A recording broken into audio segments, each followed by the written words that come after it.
Sign this before you board, my mom said as I rushed to my work trip. It's just insurance. I signed.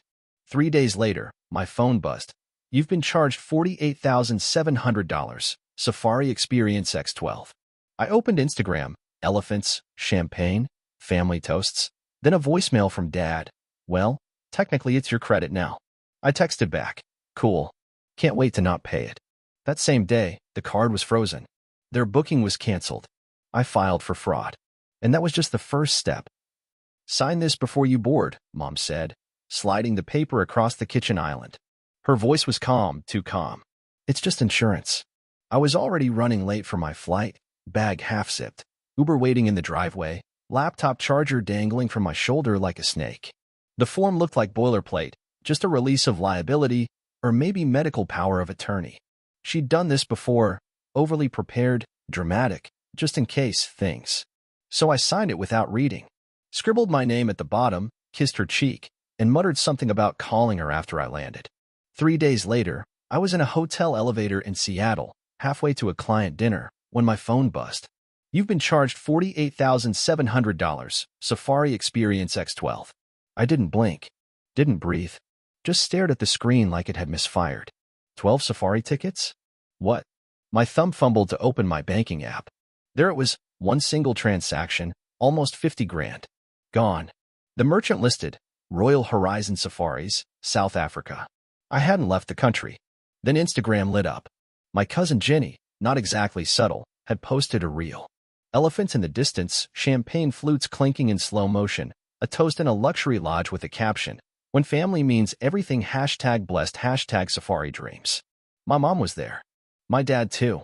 Laughing, dressed in safari beige like it was a catalog shoot.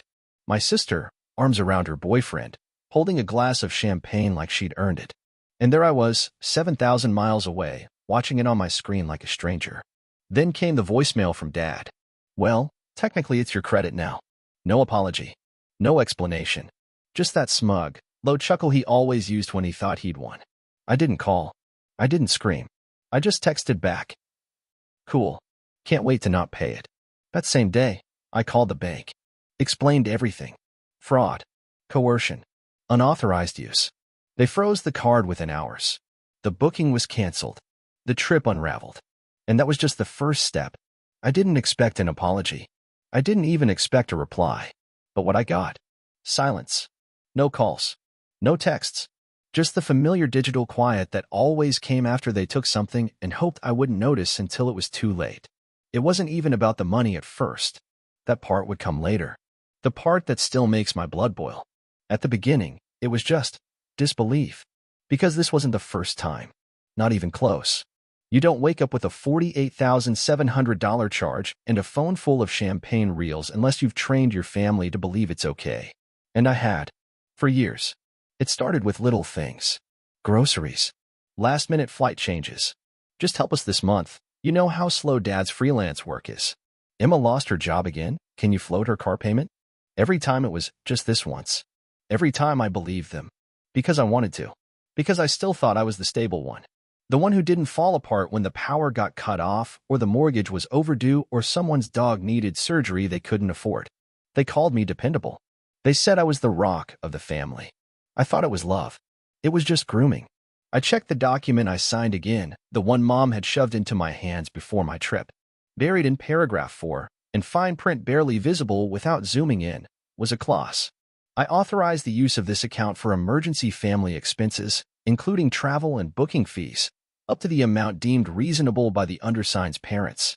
Parents, not emergency contacts, not caretakers, owners.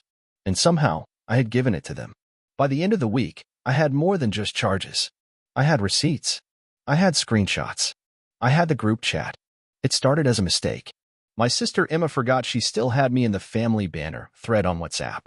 I opened it one night before bed and felt my heart drop into my gut. Photo. Dad holding a champagne bottle mid-toast. Photo. Emma riding an elephant. Photo. Mom in designer sunglasses captioned, #bestlife.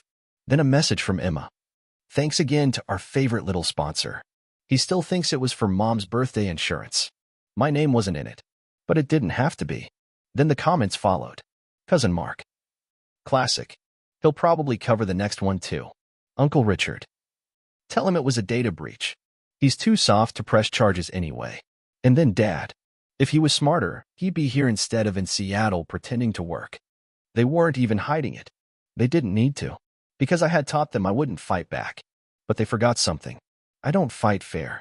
I called my bank. Told them the form was signed under false pretenses. I emailed a lawyer I'd worked with once for a tenant dispute. She sent me a template, fraud affidavit, full reversal request, official cease and desist letter. The moment I clicked send, something inside me shifted. This wasn't just about canceling a safari. This was about taking back everything they thought was theirs. I posted a photo to Instagram. A single black screen. White text. Family doesn't mean free access. Not anymore. I got a DM within 5 minutes from my cousin Aaron. Are you okay? Did something happen? I didn't reply. Because the next part wasn't for the DMs. The day after the post, Dad called. I let it ring out. Then Mom sent a long, rambling voice note. Her voice was tired, dramatic. I don't understand what you're trying to prove. We're family. Families help each other. This is what love looks like. I laughed out loud in my kitchen. Because if this was love, I was done with it. But the part that still makes my skin crawl? They weren't done. At 2 a.m. that night, my phone buzzed again. It was an email automated confirming a change of address request on one of my backup credit cards. I hadn't filed anything. The new address? My parents' house. Then another alert. A password reset request on my health insurance account. That wasn't just greedy. That was identity theft. So I did what they never expected. I flew home. Not to hug it out. To bury what was left. And I brought a hard drive with me. The one Dad forgot existed. The one he used to back up family files. The one I found tucked behind the washing machine when I visited last fall. It had everything. Photos, receipts, tax files, audio recordings, and one folder called Do Not Share Safari. They wanted to talk. That's what the text said. Let's just meet. No drama. Maybe somewhere calm. A second message followed. We thought. Maybe the zoo? The zoo. I stared at the message for a full minute before laughing. Loud. In public. Of course. Of course they'd want to meet in a place where you walk past cages and pretend you're better than the animals inside. They'd already used my money to stare at elephants in Africa. Might as well finish the performance by asking for forgiveness near the monkeys. So I texted back. Sure. I like animals. Let's make it full circle. Saturday, 2:14 p.m. I arrived early. There were shrieking kids. Cotton candy. A peacock wandering like it owned the place. I sat on a bench near the lion enclosure and waited. 5 minutes later, they came into view. Dad, sunglasses.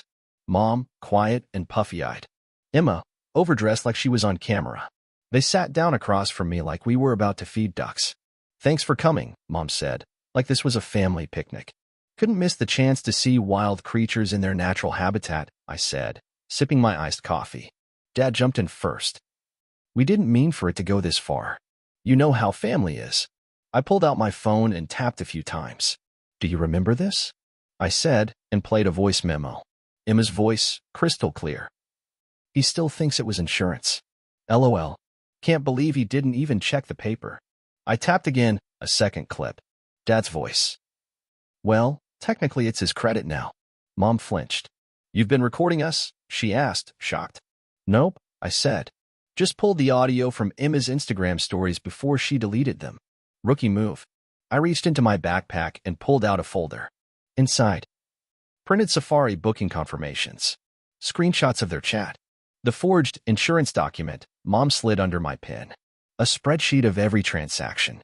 $48,700.24.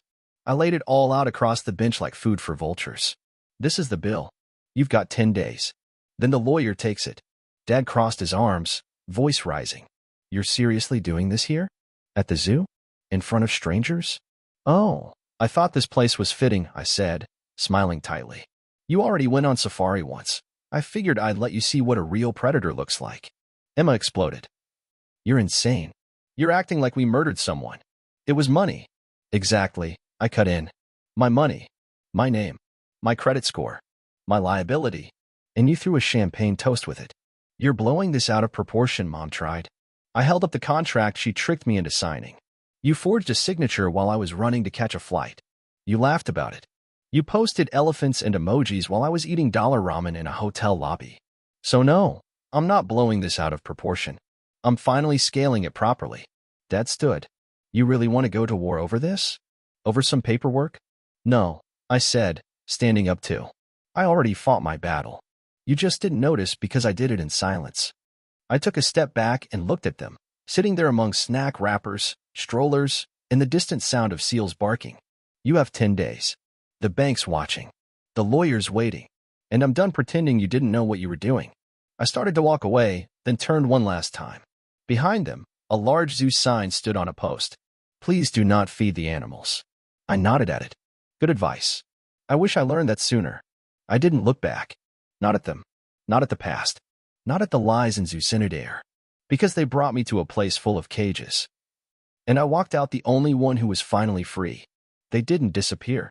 I thought after the zoo meeting, they'd go quiet. That maybe, just maybe, something had finally clicked. You don't rob someone's life and expect them to keep the lights on for you. But silence lasted exactly 48 hours. On the third day, they struck back. Photo. My mother holding a glass of wine, seated on the couch. Caption. Families make mistakes. But revenge isn't healing. Emma posted a black screen with white text. Betrayal always comes from those you love the most. Then my father, of course, a shaky selfie video in his truck. My son sold us out for money. Imagine, your own son pressing charges. Comments off. Of course, this wasn't remorse. This was retaliation. I didn't answer. Didn't comment. I just shut down the last join email account and pulled them off every remaining auto-payment link to me. Within a few days, the call started. Dad's number. Then Mom's. Then a lawyer who couldn't even pronounce my last name right. They weren't apologizing. They were threatening. One voicemail from Dad ended like this. If you think we're gonna let this slide, you don't know what family is. We'll bounce back. But you? You'll be alone. And I laughed, not because it was funny, but because alone was exactly what I'd been working toward for years. But they didn't stop. One night, I got a DM from Uncle Ed. One of the quiet ones. The kind who says, I don't take sides while still eating off the table built on my back. He wrote, Can we talk? Just us. No drama. I agreed, not because I believed in him, but because I wanted to hear what they said when there was no audience. We met at a quiet coffee shop near my new office. He sat down, took off his cap, and said nothing for a long time. Then, I didn't know they went that far. I thought it was just another family mess. I could have stepped in, but I didn't. And I'm sorry. I looked at him, then said, slowly, Your silence wasn't neutral. It was complicity. You watched them drain me for years. When they finally crossed the line, you blinked and turned away. He nodded. Didn't argue. But then came the line I knew was coming. Just don't make this a war. You'll destroy the family. And I replied, calm as ever. The family was destroyed the day you watched me drown and called it balance. That night, I opened my laptop. In the folder labeled fraud/family, I now had over 120 files. Screenshots of the group chat. The voice message, it's your credit now. The safari booking trail. The forged contract from the airport. Audio of Mom saying, You don't really read anything when you're rushing to catch a flight, do you? I compiled it all, uploaded it to a Google Drive, and posted. This is what family looks like when they think you won't fight back. Post went up at 10:03 a.m. 12 minutes later, first call. 23, a text from Mom. Are you seriously trying to destroy us? I didn't reply. 3 days later, Dad posted another video. This time in his truck, again. Tearless tears. A line I'll never forget. He filed a report against his own father. His own blood. But the comments were different this time. Your son paid for your safari. You called him a pig in a group chat. Stop pretending to be a victim. You treated him like a credit card, not like family. We all saw the screenshots. Sit down. Emma, of course, tried to go the poetic route. Sometimes the ones who save you are the ones who drown you. And that's when I knew she still didn't get it. In her mind, I was supposed to suffer silently because that's what family meant. No, not anymore. I moved forward, registered a new business, new P.O. box, new number, cut every tie. On the front door of my office, I mounted a plaque. No family discounts. No family debt. When one of my cousins messaged, You really think you're better than us now? I responded with one word. Exactly. It came in 3 payments. $18,000. Then $21,300. Then $9,400. Each time the notification popped up, I just stared at it. No celebration. No grin. No forwarding it to a group chat. I just watched my account crawl back up to where it had been. Before the lies, before the safari, before the contract she slid under my pin. I didn't reply to any of them. Not once. They were paying off a debt. But that's all they were doing. They weren't rebuilding trust. They weren't repairing anything. They were buying silence. And silence has no change policy. The same day the final wire came in, my phone buzzed. Dad, guess that makes us even now. Maybe we can talk like humans again. Like humans? He stole from me, laughed about it, mocked me in a group chat. Then watched me crawl through debt and doubt while he drank champagne on a safari I didn't even know I paid for. I blocked his number. Without hesitation. Without sadness. Just peace. An hour later, Mom sent a text. Just a heart emoji, broken. She didn't say sorry. She didn't explain. She didn't even try. I stared at it. Then turned off message previews for her contact entirely. Then came Emma. Just one word. Please. Please what? Please forget the pig emoji she sent? Please ignore the fact that she tried to reroute my insurance to herself?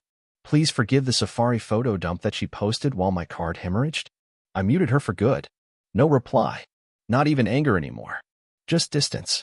And finally, relief. That night I wrote something in my notes app. A line I'd heard in my head for days. They paid me back. But trust was never refundable. I read it out loud. Then again. Then I opened the About Me section on my new website for my business, for my future, for the version of me that never asked permission, and I pasted that line under the final paragraph. It's still there. It didn't fix everything, but it freed me. I no longer jumped when I heard a notification. I no longer calculated how many days until the next family emergency.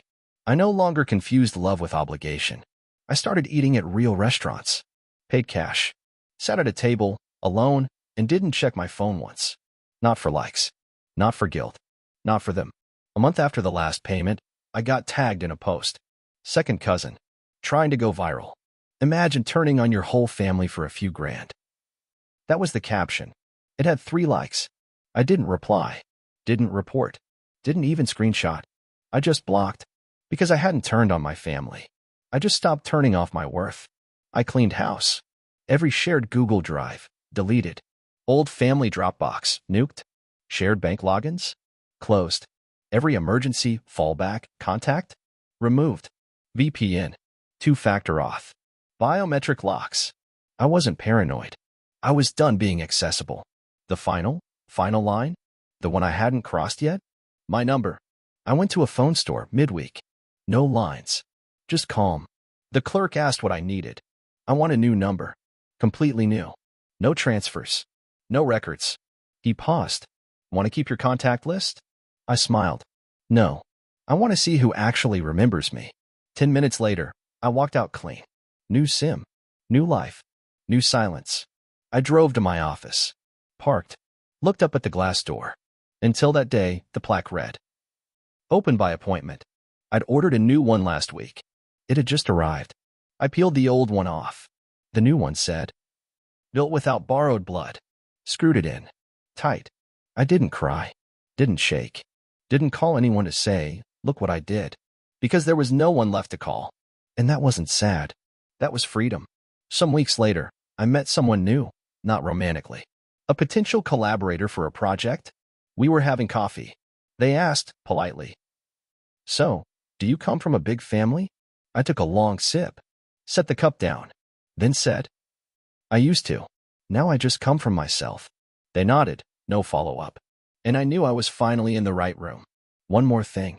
The day I received the final wire transfer, the $9,400, I got a notification in my banking app. Comment from sender. We're sorry. Hope you can forgive us someday. I copied the message, pasted it into a note, then deleted it. Because if I'd ever needed proof that they didn't understand what they did, that message was it. They thought this was about money. It never was. It was about the theft of trust, the erasure of boundaries, the expectation that I'd bleed and smile and say thank you. They paid me back. I never came back.